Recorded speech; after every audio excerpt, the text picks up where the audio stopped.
Hello and welcome to another episode of Epochs, where once again I shall be continuing my story, the narrative of the decline and fall of the Roman Republic, especially looking at the career of Caesar and especially looking at his years fighting in Gaul.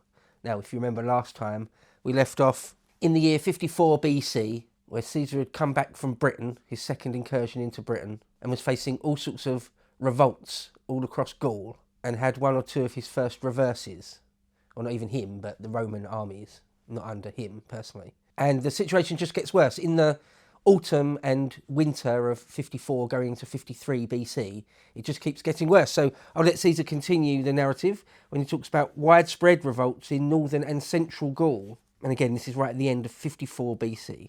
So Caesar tells us this, quote, "The news of Caesar's success was brought to Labienus by the Remi with extraordinary speed. He was more than 55 miles from Cicero's camp." Again, that's not the Cicero, it's another of his commanders called Cicero. "And it was after 2 o'clock in the afternoon that Caesar reached it. Yet before midnight, some of the Remi were shouting at the camp gates, announcing the victory and offering their congratulations. When the news reached the Treveri, Indutio Marus, who had intended to attack Labienus' camp on the following day, fled home in the night with all his forces. Caesar sent Fabius back to his camp with his legion, and decided to winter himself with 3 legions in separate camps near Samarobe River, and in view of the serious circumstances that had occurred, to remain with the army throughout the winter. Since the disaster in which Sabinus met his death became generally known, nearly all the tribes had been discussing warlike projects, sending messengers and embassies in all directions, trying to find out one another's plans and see who would take the initiative, and holding meetings at night in deserted spots. All through the winter,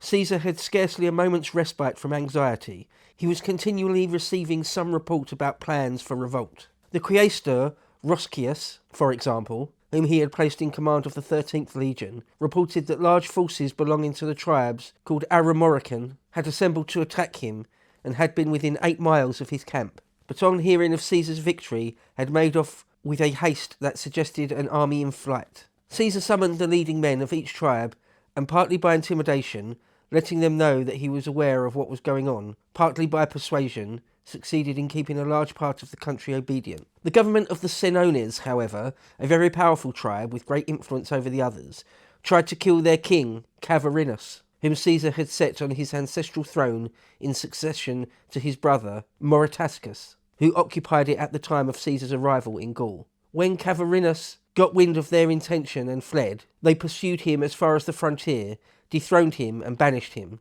On receiving a deputation sent to justify their action, Caesar ordered the whole of the tribal council to appear before him, but they disregarded his command. The fact that someone had been bold enough to take the initiative in hostile action made a deep impression on the ignorant natives, and produced such a profound change in their attitude that nearly every tribe was suspected by Caesar of disloyalty. Almost the only exceptions were the Aedui, whom he always held in special esteem for their long-standing record of unbroken loyalty, and the Remi, who had earned similar regard by their recent services in the Gallic campaigns. Perhaps there is nothing very surprising in their readiness to revolt. Among other reasons, tribes which were considered the bravest and most warlike in the world naturally felt bitter resentment at the complete loss of this reputation, which submission to Roman rule entailed. Indutio Marus and the Treveri were particularly active. All through the winter they never ceased sending embassies across the Rhine, intriguing with the German tribes, promising them money, and assuring them that the great losses which the Roman army had sustained had left only a small part of it in existence. Not a single German tribe, however, could be induced to cross the river. They said that they had twice had experience of the Roman arms in the campaign of Ariovistus and at the time of the migration of the Tencteri, and did not intend to tempt fortune again. In spite of this disappointment, Indutio Marus proceeded to raise and drill troops, to procure horses from the neighbouring states, and by large rewards to entice exiles and condemned criminals from all over Gaul to join him. Indeed, he soon acquired such prestige in the country by these measures that embassies poured in from all quarters, requesting his favour and alliance, either for tribal governments or for individuals. So a full-blown revolt starting to materialise. From these unsolicited overtures, he inferred that he would have no lack of volunteers when he began to advance beyond his own frontier. In one direction were the Senones and Carnutes, incited to revolt by their consciousness of guilt, while on another side the Nervi and Actuatucci were preparing to attack the Romans. So he gave notice of a muster in arms. This is the customary method of opening hostilities in Gaul. A law, common to all the tribes alike, requires all adult males to arm and attend the muster, and the last to arrive is cruelly tortured and put to death in the presence of the assembled host. At this meeting, Indutiomarus declared his son-in-law, Cingetorix, a public enemy and confiscated his property. Cingetorix was the leader of the rival party and had remained faithful to Caesar since putting himself under his protection, as described above. Indutiomarus next announced to the assembly that his aid had been invoked by the Sinones, the Carnutes, and several other tribes. He intended in due course to march to their country, ravaging the territory of the Remi on his way, but would first attack Labienus's camp. He then gave the necessary orders. Okay, so once again, it's on. How will the outnumbered Romans and Caesar once again fare against this particular threat? Labienus was safe in a camp well protected both by its situation and by fortifications, and felt no anxiety for himself or his legion. His only concern was not to lose any opportunity of scoring a success against the enemy. Accordingly, when Cingetorix and his relatives told him what Indutiomarus had said in the assembly, he sent messages to all the neighbouring tribes, calling upon them to supply contingents of cavalry by a certain date. Meanwhile, Indutiomarus came prowling round the camp nearly every day with all his cavalry, either to reconnoitre its position or to get into conversation with the soldiers, and usually all the horsemen tried to frighten them by throwing javelins over the rampart. Labienus kept his men within the entrenchment and did all he could to confirm the enemy's belief that they were afraid. Each day as he moved up to the Roman lines, Indutiomarus showed greater contempt for his adversary. Eventually Labienus brought into the camp in a single night the cavalry which he had summoned from all the neighbouring tribes, and by setting a guard succeeded so well in keeping all his men inside that there was no means by which the news could get abroad or be carried to the Treveri. Indutiomarus came up to the camp as usual and spent the greater part of the day there, his cavalrymen throwing javelins and shouting insults to provoke the soldiers to fight. They got no reply, and towards evening, when they felt like it, went off in scattered groups. Suddenly Labienus sent out all his cavalry through two of the gates. He gave strict orders that as soon as the enemy were scattered off and put to flight, as he saw they would be, every man was to look for Indutiomarus and not strike a blow at anyone else until they saw him killed, for he was anxious that they should not give him time to escape by going in pursuit of the others. He set a big price on his head, and to make doubly sure, sent some cohorts to support the cavalry. Fortune aided the plan that human foresight had devised. With every man after him, and him alone, Indutiomarus was caught and killed in the very act of fording a river, and his head brought back to camp. On their way back, the cavalry pursued and killed as many as they could, and all the forces which had assembled from the Ebrones and the Nervi departed when they heard the news. This success made Gaul a little quieter for the time being." End quote. So once again, the Romans and Labienus seeing off a very serious threat through superior training and timing and tactics, outthinking, outgeneraling their enemy every time. Almost men against boys, it seems, doesn't it? Okay, so into the next year, we're now on book 6, and this is the year 53 BC, and Caesar decides he needs to give the Treveri a bit of a kicking. So this is what he tells us in 53 BC. Quote, "Caesar had many reasons, however, for expecting still more serious disturbances before long. He therefore charged 3 of his generals, Marcus Silanus, Gaius Antisticus Reginus, and Titus Sextius, with the duty of raising fresh troops. He also sent a message to Pompey, who, though vested as proconsul with military command, was remaining for political reasons in the neighbourhood of Rome, requesting him to mobilise the recruits from northern Italy, whom he had sworn in during his consulship, and to send them out to him. Caesar considered it very important, with a view to making a permanent impression upon the tribesmen, to let it be seen that the manpower of Italy was sufficient not only to repair speedily any loss sustained in the field, but actually to increase the size of the expeditionary force. Pompey acceded to this request from motives of patriotism as well as of friendship, and Caesar's officers promptly enlisted further recruits, so that before the end of the winter 3 legions were formed and brought to Gaul, making double the number of the cohorts lost under Sabinus. This large reinforcement, and the speed with which it was effected, showed what Roman organisation and resources were capable of. After the death of Indutiomarus, related above, his command was transferred by the Treveri to members of his family, who persisted in trying to obtain the support of the nearest German tribes by promises of money.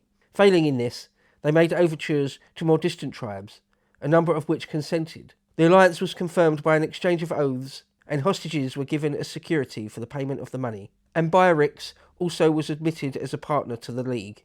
Caesar was informed of these intrigues and saw warlike preparations going on all around. The Nervi, Atuatuci, and Menapi, together with all the tribes of German origin on the west bank of the Rhine, were in arms.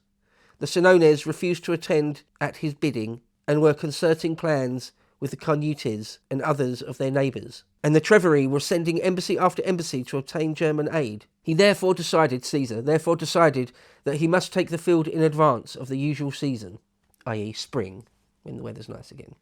Caesar realised he had to act fast, had to catch them off guard preemptively while it was still cold.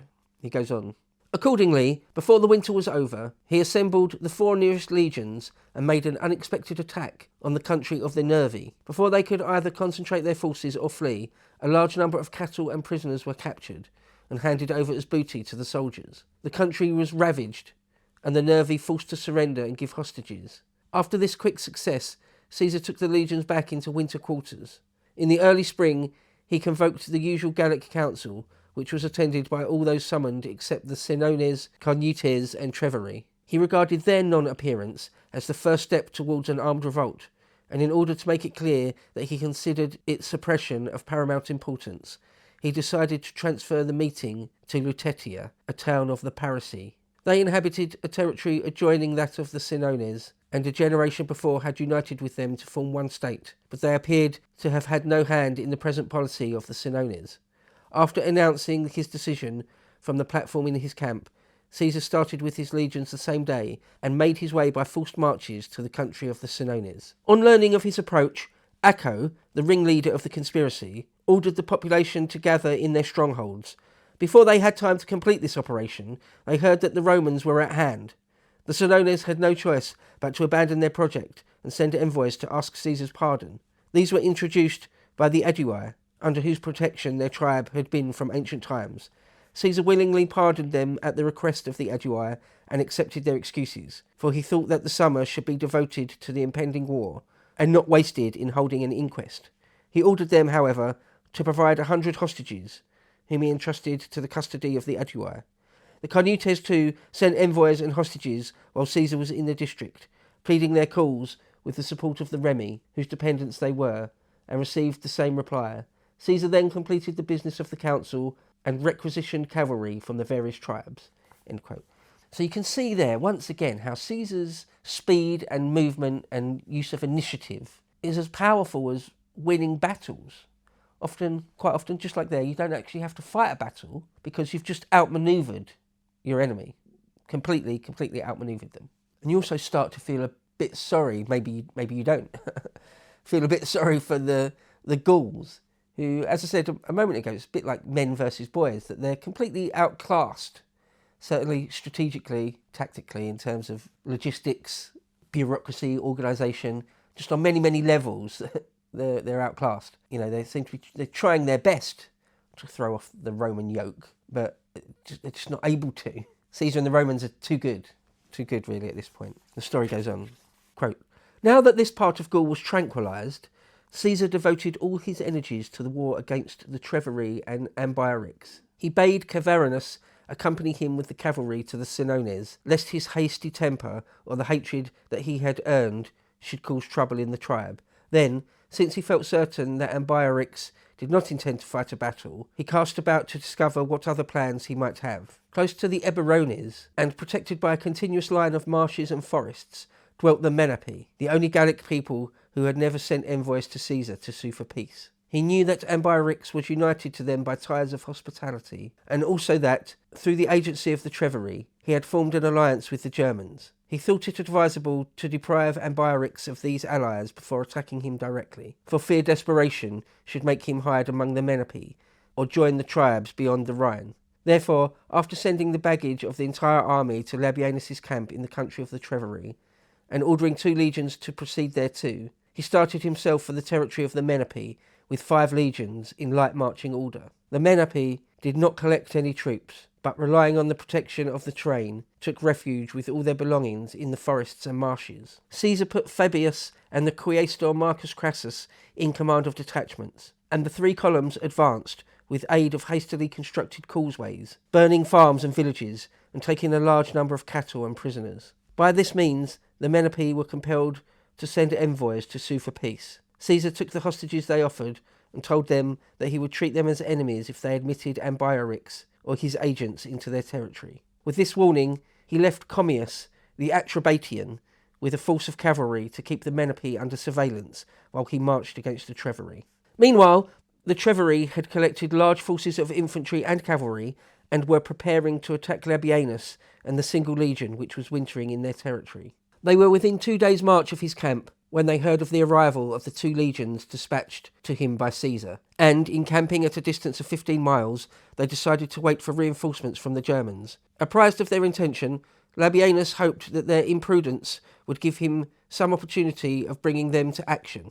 He left 5 cohorts to guard the baggage, marched against the enemy with the other 25 and a strong force of cavalry, and entrenched a camp a mile away from them. Between the 2 camps was a river with steep banks, difficult to cross. Labienus had no intention of crossing it himself, and did not think the enemy would. The Gauls' hope of being reinforced was increased daily, and Labienus purposely let the soldiers hear him say that. Since the Germans were said to be approaching, he would not jeopardise their safety and his own by remaining, but would break up the camp next morning at dawn. This remark was soon reported to the enemy, since among the large number of Gallic horsemen it was only natural that there should be some who sympathised with their fellow countrymen's cause. So playing a double game there, putting out misinformation, disinformation, among the agent provocateurs and traitors that you know you've got in your midst. Very clever.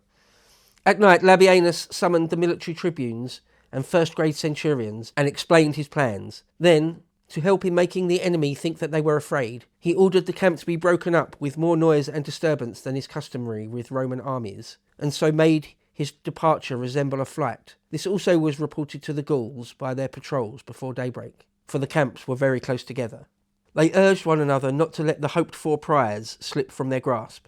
To wait for German aid when the Romans were panic-stricken would mean unnecessary delay, and with such a large army, it would be disgraceful to shrink from attacking a mere handful of men, especially men who were running away and hampered by baggage. Accordingly, when the rearguard of the Roman column had barely got outside the entrenchment, they boldly began to cross the river and join battle in an unfavourable position. Labienus had expected this, and enticed them all across by continuing to advance slowly, keeping up the pretence that he was marching away. Then, sending the baggage a short distance ahead, and parking it on a piece of rising ground, he said to the soldiers, "Here is your chance. You have got the enemy where you wanted them, in a bad position, where they are not free to manoeuvre. Fight as bravely under me as you often have done under the Commander-in-Chief. Imagine that he is here, watching the battle in person." With these words, he bade the units turn to face the enemy and form a line of battle, sent a few squadrons of cavalry to protect the baggage, and posted the rest on the flanks. The men at once raised a shout and launched their spears. The enemy were amazed to see their enemy that they thought to be in flight advancing to the attack. They had not the courage to face its charge. Directly the lines met, they turned tail and made for the nearest woods.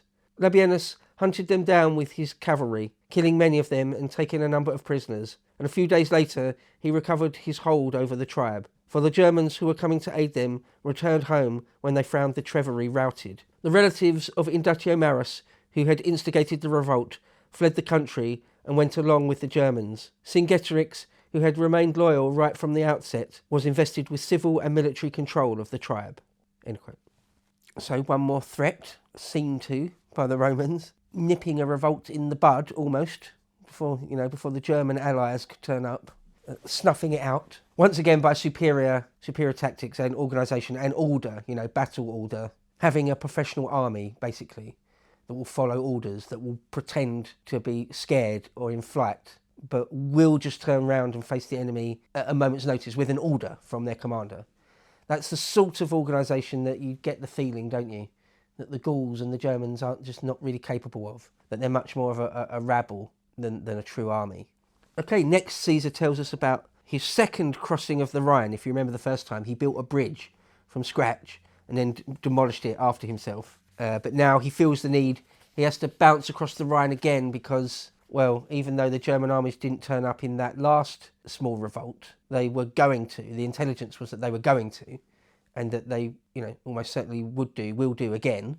So, in preemptive mode, being prudent, I'm sure Caesar would have thought of it. He decides to jump across the Rhine again and teach some lessons. So here's what we're told, quote, "After marching from the country of the Menapii to that of the Treveri, Caesar determined to cross the Rhine for 2 reasons. First, because the Germans had sent the Treveri reinforcements to use against him. Secondly, to prevent Ambiorix's finding an asylum in Germany.